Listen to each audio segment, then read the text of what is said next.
It was one of the worst they had in decades. So mostly role players at every position without a true star to lead them. And as everyone expected, the Lakers started off the season 10-10, crumbling without any real leader to guide the team. However, there's still some optimism as on December 8th, Kobe Bryant returned from his injury, looking prepared to boost the Lakers from their mediocre record. However, after only 9 days, Kobe fractured his knee, forcing him to sit out for the rest of the year. And after losing the hope of Kobe returning and saving the season, the Lakers fell even further, eventually ending with a 27-55 record for the 14th seed in the West.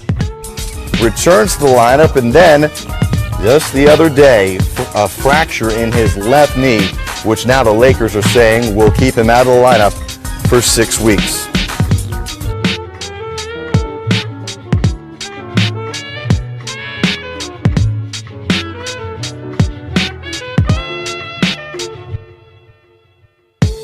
So last season, the Lakers posted their worst record since 1960 when Elgin Baylor just joined the team, forcing Mike D'Antoni to resign, creating space for former Showtime player Byron Scott to coach the team. Byron Scott is a local guy. He grew up in Inglewood. He started his playing career with the Lakers back in 1983, and he knows what Showtime means. He won 3 NBA titles with the purple and gold.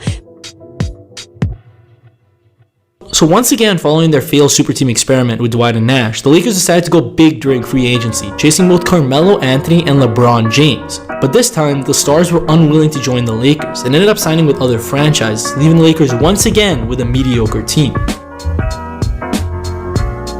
With the 7th pick in the 2014 NBA Draft, the Los Angeles Lakers select Julius Randle from the University of Kentucky. So heading into the 2014 season, expectations are once again low as Kobe was clearly getting older and there was a lack of any real playmaker to pick up the mantle on their declining offense. They did try to address this by signing Jeremy Lin, but both Kobe and Lin alone were not enough to carry the Lakers' offense as they followed up their all-time terrible season with a worse season, ending with just 21 wins. To make matters worse, in the first game of the season, first-round pick Julius Randle injured his right leg, ending his entire season. On top of that, midway through the year, Kobe injured his shoulder, causing him also to miss the rest of the year. Overall, it became very clear that the Lakers' attempt to jumpstart didn't work, and they needed to start embracing a full rebuild. Yep, twisted that ankle, yep. Well, we at first thought the injury to Julius Randle was just a twisted ankle, but is obviously much more. Gary V.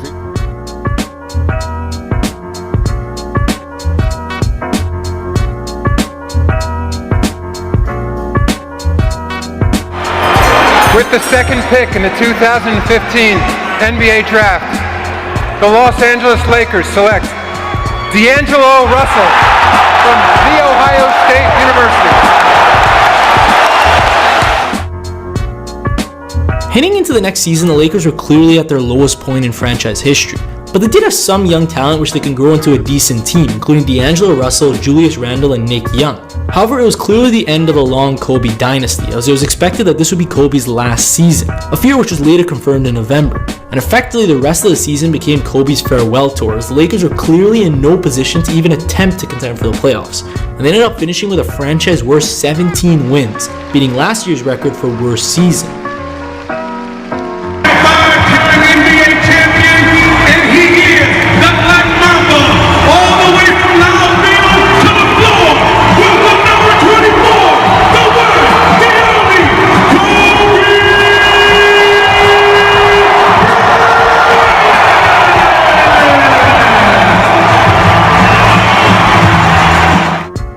Even with their terrible record, the season ended up being one of the most memorable, as Kobe put on an incredible show in his last ever NBA game where he scored 60 points along with 4 assists and rebounds to cap off an incredible NBA career. Great. And on his final night, it's one last glimpse of greatness. With the 2nd pick in the 2016 NBA Draft, the Los Angeles Lakers select Brandon Ingram from Duke University. So after Kobe's retirement, the Lakers decided to completely rebuild the front office by hiring Rob Pelinka, Magic Johnson, and Luke Walton to lead the new era Lakers. Unfortunately, before the new front office arrived in February, the old front office, in an attempt to enter win-now mode and keep their jobs, made terrible free agent contract moves, including signing Mozgov to a $64 million deal, Deng to a $72 million deal, and Clarkson to a $50 million deal, a mistake that the Lakers will spend the next few years cleaning up. So entering this next season, expectations were low as this team was still very young and not yet at a contending point. However, there's still some cautious optimism that behind Magic Johnson and Rob Pelinka, a new Lakers dynasty could be brewing. And while the Lakers did end up losing 56 games this season, they still managed to surpass last year's win total. And there was this surprising new young energy in the building that the Lakers hadn't seen in years. With 8 to play, out to Nick Young for the lead. He's got it! The Lakers lead by 2 as Nick Young drains it.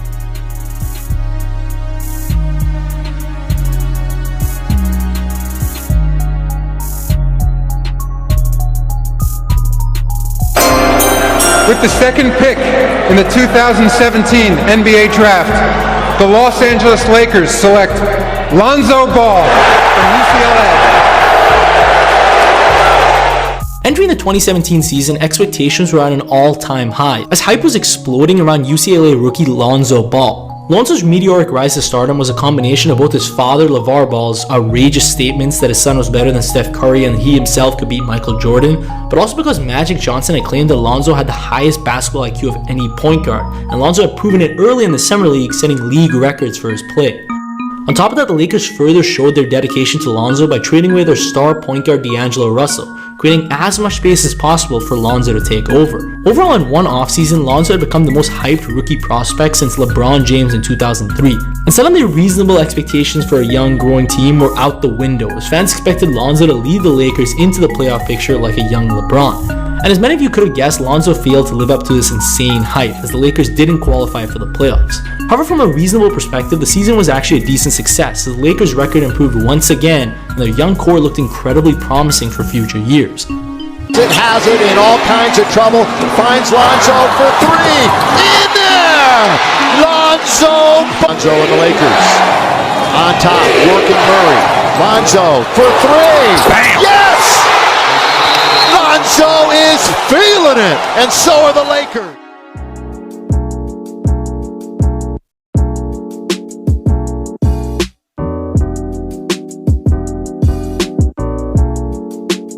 NBA Draft, the Los Angeles Lakers select Moritz Wagner from Berlin and the University of Michigan. So coming into the 2018 offseason, the Lakers were excited by the amount of star players on the market, but they didn't have the cap necessary to attract a superstar. So over the last 6 months, they've slowly been creating cap space by dumping excessive contracts. Firstly, last season they traded both Larry Nance and Jordan Clarkson to the Cavs. On top of that, they had thrown in Mozgov with their D'Angelo Russell trade, clearing another $64 million in cap. And finally, they bought out Luol Deng's contract to create space for 2 max contracts. And with this space, they managed to sign LeBron James to a 4-year, $154 million deal, instantly making the Lakers contenders. But even after signing LeBron, the Lakers still had cap to trade for another superstar, and they began to enter trade talks for Kawhi Leonard. However, in the end, Kawhi went to the Raptors, and the Lakers decided to instead sign role players to surround LeBron, including KCP, Rajon Rondo, Lance Stevenson, JaVale McGee, and Tyson Chandler. And many fans were confused about Magic's direction with this new team, as it didn't seem strong enough to beat the Curry, KD, Clay Warriors. But regardless, the Lakers still looked like contenders, with the expectation that LeBron would carry the Lakers like he did with the Cavs last year. ESPN predicted that the Lakers would end as the 4th seed, and multiple analysts had the Lakers going anywhere from 1st to 6th seed in the West. Unfortunately, midway through the season when the Lakers had a 20-14 record, LeBron injured his groin, forcing him to miss time as the Lakers crumbled without their leader. And they ended up finishing with only 2 more wins than last year, missing the playoffs altogether. James holding his left leg, and obviously his groin area as well. He's shaken up on that play.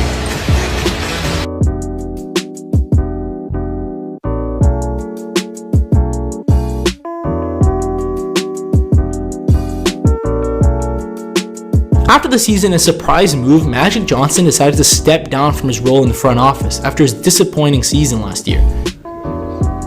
I'm not gonna be here. In addition to losing Magic, the Lakers decided to move on from Luke Walton and instead signed Frank Vogel to lead the Lakers into the next season. But their biggest offseason move was their dramatic trade to bring superstar Anthony Davis to the Lakers in exchange for most of their young depth and future picks. With LeBron and Anthony Davis, everyone was certain that the Lakers were now title contenders, and last year's tragedy wouldn't happen again. All of a sudden, in 2 off seasons, the Lakers are back to being a Kobe-era super team. And this super team dominated as they finished the season with 52 wins and 19 losses, good for the first seed in the West, and qualifying for the playoffs for the first time since the Kobe Bryant era. And in the playoffs, the Lakers continued their dominant streak with easy victories against the Blazers, Rockets, and Nuggets. And finally, in their finals matchup against the Heat, the Lakers continued to show out, taking a commanding 3-1 lead before finishing the series in 6 games, for LeBron to claim his 4th ring and finals MVP. And that's it, it's over. This historic 2020 NBA championship belongs to the Los Angeles Lakers.